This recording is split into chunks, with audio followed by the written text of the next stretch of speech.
On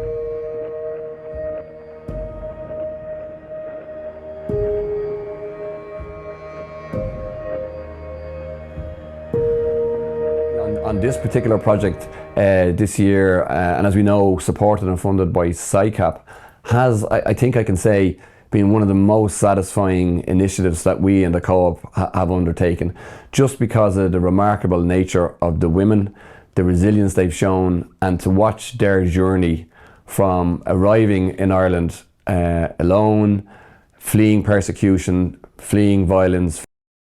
And then when I first came here, I did face a lot of challenges, because at that time we had to stay in City West. You know, when you are staying in an overcrowded place, in a lot of people, more than 100 people, men and women and children in just one hall, it was like a challenge for me. And Class Student of the Year, Happy Malauzi. Thank you.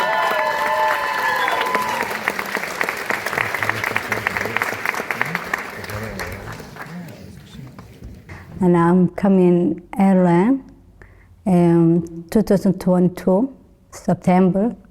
And I'm so scared because I don't know what happened the next, and I don't know the English as well. Filsan Abdel.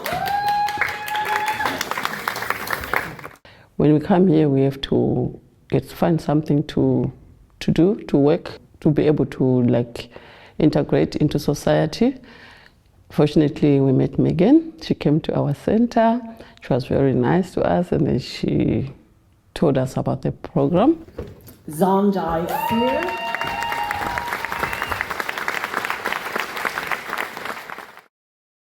So as a refugee support worker, I provide a variety of services with outreach, primarily focusing on job training and language supports. And I happened upon a lovely group of women at an IPAs emergency accommodation center that had a strong interest in pursuing home care. Coincidentally, around the same time, I met Margaret Corbett from CDETP, and we'd had a really good chat about available programs that they had in the works. And the stars aligned, and we were able to bring this group together and link all the pieces and provide them with this opportunity. So Highfield Healthcare is a facility literally up the road, and they cater for people with mental health issues, old people, vulnerable people, people with dementia. And they had a huge problem about the retention and recruitment of staff. So they approached the principal here, Anne O'Reilly. They outlined their issues, and we spoke to them and offered them solutions. One of the solutions was offering, through the Skills to Advance initiative, an opportunity to upskill their staff while in employment at no cost to the employer. Here in Whitehall, as explained, predominantly our programmes are full-time. We recognise that our students or our learners on those programmes will also be employed or hope to be employed. So we have to consider that when we're designing the structure of a programme like that. So taking that into account, we designed the programme on a part-time basis. We were very aware that the learners required 2 particular modules in order to even take any employment in a healthcare setting. So we brought those learners here, and we done an intensive 2-week programme with them where they completed 2 modules. While the ladies were completing those 2 modules, they shadowed staff in Highfield. So they didn't have to take the full responsibility, they couldn't, but they had great support in Highfield, and of course Highfield were delighted to have this brilliant group of highly motivated women working in this. And then following that, we could structure the programme to work with their employment responsibilities, so they were able to come to us for 1 afternoon a week and achieve the other 6 modules, which they done over a 2-year period.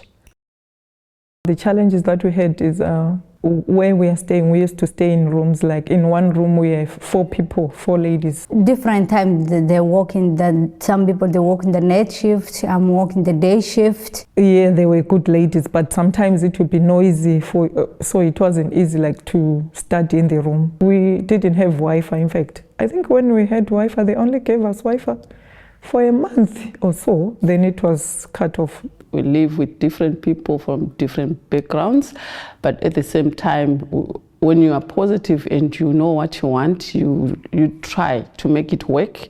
I think the biggest key to the success of this program are the women and their resiliency. Too often we use the phrase vulnerable, and that's not the case. What they are is resilient. To be able to like go through it and get something out of it and face the challenges in a positive way, because it's a learning step. And these women rose to the occasion again and again and again. Every barrier that was thrown at them, they just knocked it down. And it's really to their credit that they saw this program all the way through. Megan had a lovely group of ladies that I had met. Obviously, there were certain criteria they had to meet. So they had English, they had work permits, they had indicated they wanted to get certification to work in this area. They all had caring natures. They saw this as a career path. I spoke to Highfield. They were absolutely thrilled at the opportunity to be able to speak to each one of these. So then they went on to formal interviews. And I'm delighted to say every single one of them were offered jobs. We had some very experienced teachers from the social care department working with the students, and part and parcel of the makeup of further education is that within that classroom they will have on-hand support. Yeah, I do enjoy working in Highfield. It's lovely. The staff there is great. The management, they are so lovely. I think I understand my job much, much better. I'm confident to execute any task. And even before we started this program, they even came with Megan to show us what's going to be happening, how they are going to do the school and the work at the same time. I'm getting so much support from my immediate staff nurses, and Megan didn't stop on introducing us. She kept coming to check on us. The program has given me confidence. At first, I've gained a lot of confidence. We're very thankful for the flexibility that SciCap provides us. Very often we focus on quick fixes like Safe Pass or barista training, which are fantastic and do serve a purpose. But to be able to pivot when we have an opportunity like this present is huge. And I think this project, this initiative proves it, is that when the state invests and trusts community organisations that have experience on the ground, and then the sufficient funds through SciCap is made available, we can really make a difference to people's lives. People have the ability to develop their own careers, and then, in the economic parlance, to narrow it down to that, can be productive tax-paying citizens. And that's what we've seen in this programme. But the exact opposite applies as well. In the absence of sufficient resources, we cannot simply succeed.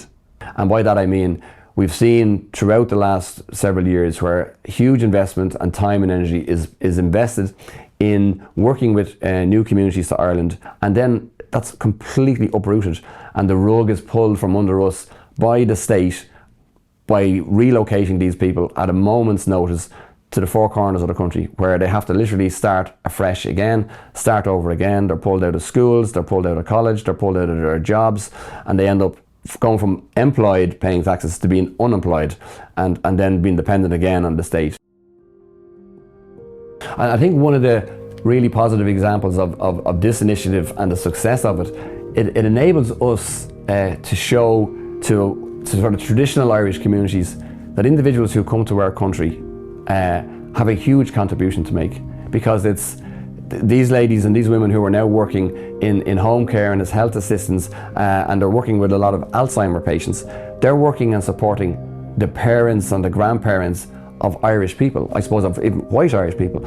And so for us, and we can show that they're contributing to Irish society, obviously they're paying their taxes. So that's a really important message, especially in light of recent tensions across the country, the rise of the far right, and some really vile, hostile, angry, quite frankly horrendous narrative that's completely unacceptable to us. So SciCap has a really important role to play in calming tensions and convincing people that migration into Ireland is a very, very positive thing and can really add to our community.